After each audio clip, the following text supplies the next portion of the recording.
يماني وافتخر باسمي وأصلي والنسب، من حاضرة سام العريقة موطن العرب الأصيل. حضرت شاعر مبتغاها الفوز وإحراز اللقب، وهاجسي لا هبة رياحة تجيب المستحيل. والشعر عندي فطري التكوين ما هو مكتسب، فطرة خلقها الله فينا جيل يلحق بعد جيل. لا حد من الفضة صنع شعره صنعته من ذهب، ولا حضر شعري يكفي من معانيها القليل.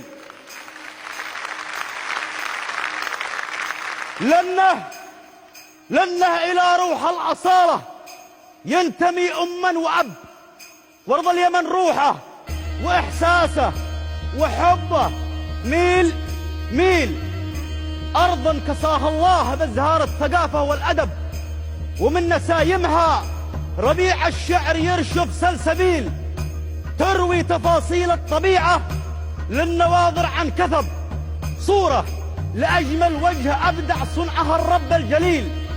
تتشكل أعشاب الروابي حول عينيها هدب، والورد بغصانه يداعب حمرة الخد الأسيل، والحقل يرسم من غصون البن وأوراق العنب لوحة بها الفلاح وإصراره يعاند للنخيل، كأنها في مجمع البحرين بسمة للعجب، والبحر يحضنها كما يحضن على الصدر الخليل.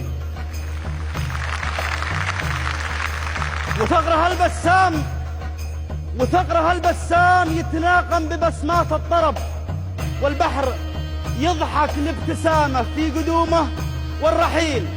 إذا ابتسم للبحر الأحمر عاتب بحر العرب، وإن مالت النظرة الواحد بعدها الثاني يميل. أرض السعيدة جل من لجمل محاسنها وهب، وزانها والبس تراها ثوب الإعجاب الفضيل.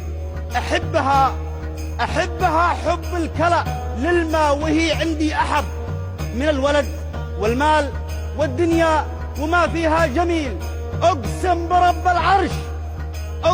برب العرش والكرسي وما أن احتجب، لو بدلوها لي بنصف الكون مرضى بديل.